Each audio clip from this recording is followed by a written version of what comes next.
শুরুতেই যেদিকে নজর রাখবো, আর্থসামাজিক প্রকল্পগুলিতে বরাদ্দ বাড়ানোর জন্য আয় বৃদ্ধির সুযোগ সন্ধানের কথা মাথায় রেখেই আজ বুধবার বাজেট পেশ করবেন চন্দ্রিমা ভট্টাচার্য। অর্থমন্ত্রী চন্দ্রিমা ভট্টাচার্য 2026 সালের বিধানসভা নির্বাচনের আগে এটাই মমতা বন্দ্যোপাধ্যায়ের সরকারের শেষ পূর্ণাঙ্গ বাজেট।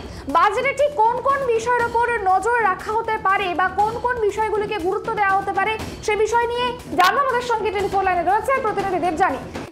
আজকে বিধানসভায় বাজেট পেশ করবে এবং সেই বাজেটে কোন কোন বিষয়গুলোর দিকে নজর থাকতে পারে বলে মনে করছো তুমি? দেখুন, আজকে 4টের সময় অর্থ দপ্তরের প্রতিমন্ত্রী চন্দ্রিমা ভট্টাচার্য তিনি বিধানসভায় বাজেট পেশ করবেন। যেটা মনে করা হচ্ছে যে কেন্দ্রীয় বাজেটের পরে যে এই রাজ্য সরকার যে বাজেট পেশ করতে চলেছে, যেটা বিধানসভা নির্বাচনের আগে তাদের পূর্ণাঙ্গ বাজেট, কারণ এরপরে ভোট অন অ্যাকাউন্ট পেশ করবে তারা বিধানসভা নির্বাচনের আগে 26-এ, সেখানে এই পূর্ণাঙ্গ বাজেট নিয়ে তারা কিন্তু বেশ চাপে রয়েছে। তার কারণ কেন্দ্রীয় সরকার তুমি জানো যে আয়করে একটা বড়সড় ছাড় দিয়েছে। এই আয়করের ছাড়ের উল্টো দিকে তারা কি করে সেদিকে তৃণমূল কংগ্রেসের নেতারা তাকিয়ে রয়েছে। যেটা সরকারি শিবির এবং দলের একটা অংশ মনে করছে, যেহেতু এবারে এই বছরে ভোট নেই, তাই ভোটারদের মন পেতে সরাসরি কোনো খুব বড় সুযোগ সুবিধে যে বাজেটে ঘোষণা হবে এমনটা কিন্তু তারা মনে করছে না। বরং ভোটের প্রচারে কিছু নির্বাচনী প্রতিশ্রুতি, যেটা সরকারের আর্থিক কর্মসূচিকে সামনে রেখে এই বাজেট তার প্রতিফলিত হতে পারে, এমনটাই মনে করছে দলের কর্মীদের একটা অংশ। এবং যেটা গতকালই রাজ্য সাধারণ সম্পাদক কুণাল ঘোষ তিনি বলেছেন, তার প্রত্যাশা যে পরিকাঠামো উন্নয়ন এবং সর্বস্তরের মানুষের স্বস্তিদায়ক পরিবেশ, সামাজিক সুরক্ষার নীতিতেই মমতা বন্দ্যোপাধ্যায় সরকার চলে। বাজারে তারই প্রতিফলন থাকবে সেরকমটাই তিনি মনে করছেন। এবং বাজেট ঘিরে নতুন কর্মসংস্থান, ছোট মাঝারি ব্যবসায়ীদের সুবিধে, সরকারি কর্মচারীদের মহার্ঘ ভাতা নিয়ে আলোচনা হবে। এবং অবশ্যই যেদিকে নজর রয়েছে সেটা হচ্ছে কন্যাশ্রী এবং লক্ষ্মীর ভান্ডার। তবে যেটা তোমাকে আমি আগেই বললাম যে সরকারি কর্মী এবং দলের শাসক দলের একটা অংশ মনে করছে যে এই দুটি প্রকল্পে, যেটা সব থেকে এই সরকারের যেটা সফল প্রকল্প বলে তারা দাবি করে, এই দুটি প্রকল্পে বরাদ্দ নাও বাড়ানো হতে পারে, কারণ যেহেতু এবারে এই বছর কোনো বড় নির্বাচন নেই।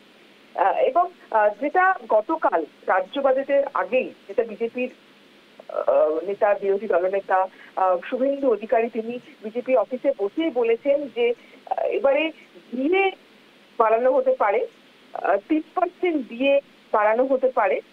কিন্তু সেই ডিএ কত পার্সেন্ট বাড়ানো হবে সেটা এখন সময়ের অপেক্ষা, সেটা দেখা যাক সেটা রাজ্য সরকার কত পার্সেন্ট ডিএ বাড়ায়। কারণ ডিএ নিয়ে রাজ্য সরকারের কর্মীদের মনে একটা অসন্তোষ রয়েছে। এই ডিএ নিয়ে এর আগেও আমরা দেখেছি বহু সরকারি কর্মীরা তারা আন্দোলন করেছে, কিন্তু এর আগের বাজেটেও মমতা বন্দ্যোপাধ্যায় তিনি ডিএ বাড়িয়ে দিয়েছিলেন। কিন্তু এবারে যেটা মনে করা হচ্ছে, যেটা জানা যাচ্ছে যে যেহেতু কেন্দ্রীয় সরকার 8ম বেতন কমিশন ঘোষণা করে দিয়েছে 2026 সালের 1 জানুয়ারি থেকেই সেই সুপারিশ বাস্তবায়িত হওয়ার কথা, কিন্তু পশ্চিমবঙ্গে এখনো 6ষ্ঠ বেতন কমিশন চলছে। ফলে আজকে যে রাজ্য বাজেট পেশ হতে পারে সেখানে সেই বাজেটে 7ম পে কমিশন ঘোষণা হতে পারে, এমনটাও কিন্তু ওয়াকিবহাল মহল তারা মনে করছে।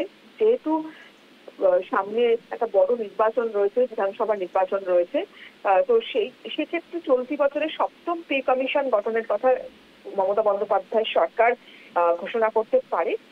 সেটা কিন্তু একটা খবর পাওয়া যাচ্ছে বিশেষ সূত্রে, সেটা সরকারি কর্মচারীদের মধ্যেই কিন্তু এই আলোচনা চলছে।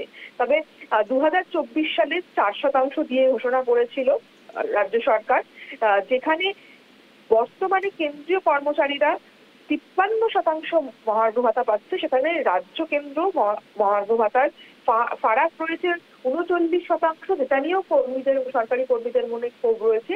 সেই ক্ষোভ আজকে কতটা প্রশমিত করতে পারেন রাজ্য সরকার, মমতা বন্দ্যোপাধ্যায় সরকার, সেদিকে কিন্তু নজর রয়েছে। বেশ, অনেক ধন্যবাদ আমাদের সঙ্গে থাকার জন্য।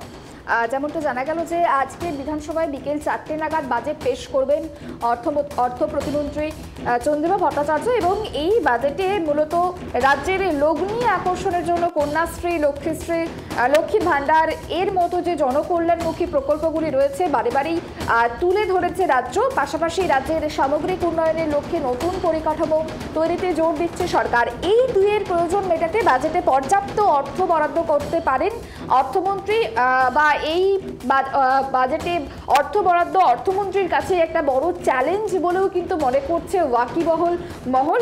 তার পাশাপাশি স্বাস্থ্যসাথী, বাংলার বাড়ির মতো প্রকল্পে বাজেটে অতিরিক্ত অর্থ বরাদ্দ প্রয়োজন। তার জন্য সরকার ঠিক কী পদক্ষেপ নেয় সেদিকে অবশ্যই নজর থাকবে।